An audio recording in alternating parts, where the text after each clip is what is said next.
bendita paz do nosso Deus. Amados irmãos, no dia de hoje eu desejo responder uma pergunta que tem sido feita por parte de muitos cristãos.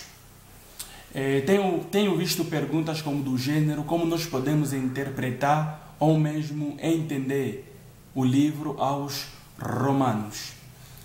Poucos cristãos meditam neste livro aos Romanos. Uns meditam só por meditar e nunca entendem de facto este livro. Então hoje eu darei uma pequena resposta para todos que desejam entender este livro aos Romanos, que foi destinado especificamente para os santos que estiveram em Roma, e que também muitas das suas verdades se fazem sentido nos dias de hoje. Então, para nós podermos entender o livro aos Romanos, primeira coisa nós precisamos entender a respeito do tema central da carta. O tema central desta carta aos Romanos é o Evangelho.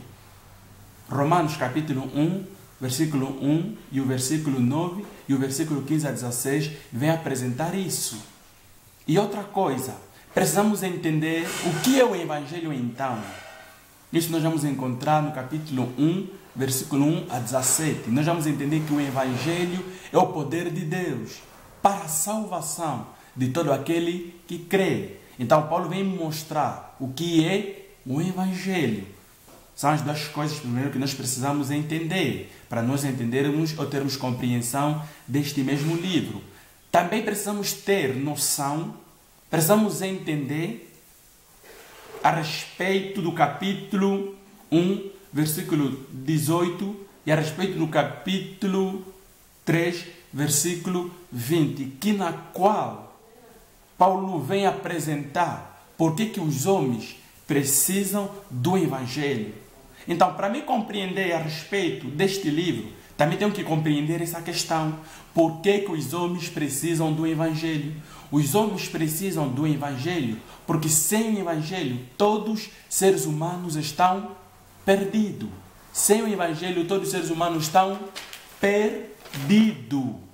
Isso levanta 4 questões secundárias. Sem o Evangelho, os pagãos que nunca ouviram o Evangelho estão perdidos. Romanos capítulo 1, versículo 18 a 32. Segundo, sem o Evangelho, os moralistas hipócritas, quer judeus, quer gentios, também estão perdidos. Romanos capítulo 2, versículo 1 a 16. E terceira questão, sem o Evangelho, os judeus, que era o povo escolhido de Deus, na antiguidade também estão perdidos. Romanos capítulo 2, versículo 17 e Romanos capítulo 3, versículo 8. E por último, sem o Evangelho, todos os seres humanos estão perdidos. Romanos capítulo 3, versículo de 9 a 20. Essa é uma das questões que nós precisamos entender para nós compreendermos a respeito deste livro.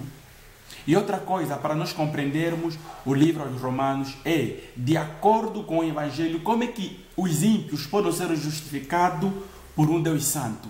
De acordo com o Evangelho, como é que os ímpios podem ser justificados por um Deus Santo? Paulo vem responder esta pergunta no seu capítulo 3, versículo 21 a 31, mostrando que os homens ímpios podem ser justificados por meio da cruz de Cristo, por meio do sacrifício do Filho de Deus, Jesus Cristo.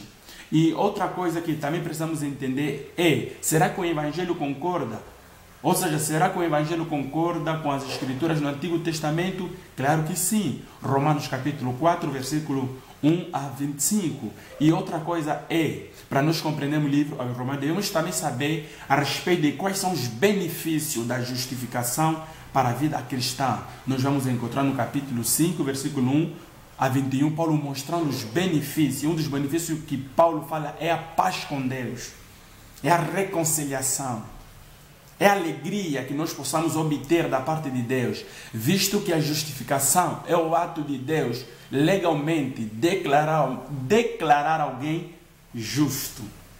E outra coisa é, de acordo, para nós compreendermos o livro aos Romanos, também precisamos entender que, de acordo à salvação pela graça por meio da fé, nos permite ou mesmo nos incentiva a vivermos de modo, ou seja, de uma vida pecaminosa? Claro que não. Paulo vem mostrar, claro que não. Hipótese nenhuma, a graça faz isso para conosco. Romanos 6, versículo 1 a 23. Que diremos, pois?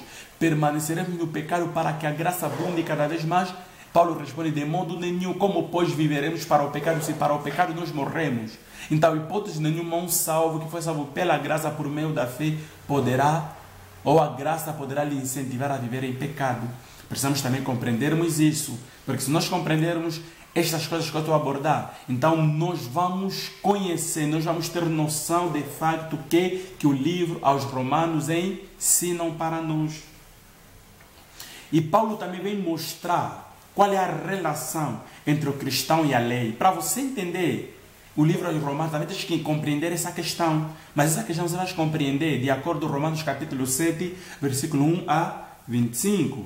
Também nós vimos Paulo apresentando como o cristão é capacitado para viver em santidade.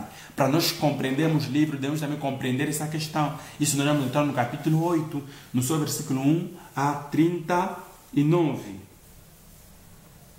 Também Paulo vem apresentar da seguinte maneira: ao prometer a salvação para os judeus e gentios, o evangelho é a prova de que Deus quebrou as promessas feitas ao povo de Israel. Precisamos compreender isso também. Isso nós olhamos para o capítulo 9, versículo 1 e o capítulo 11, versículo 36. Paulo também vem apresentando a respeito disso. E por último, são muitas coisas que eu poderia abordar, mas isso é um pequeno resumo para nós compreendermos, termos noção do livro. Também precisamos saber como deve ser a vida diária dos que foram justificados pela graça. Qual deve ser a vida diária dos que foram justificados pela graça? Romanos capítulo 12, versículo 1, Romanos 16, versículo 27. Então, se os irmãos compreender estes pequenos detalhes, esses pequenos pontos que eu pude abordar, então os irmãos vão compreender este livro. Os irmãos vão ter noção deste livro. É isso que nós precisamos compreender. Então, o meu apelo a todos vocês é: meditam no livro aos Romanos e meditam nessas questões, nesses pontos que eu pude abordar, e os irmãos assim poderão compreender este mesmo livro. Que Deus vos abençoe ricamente.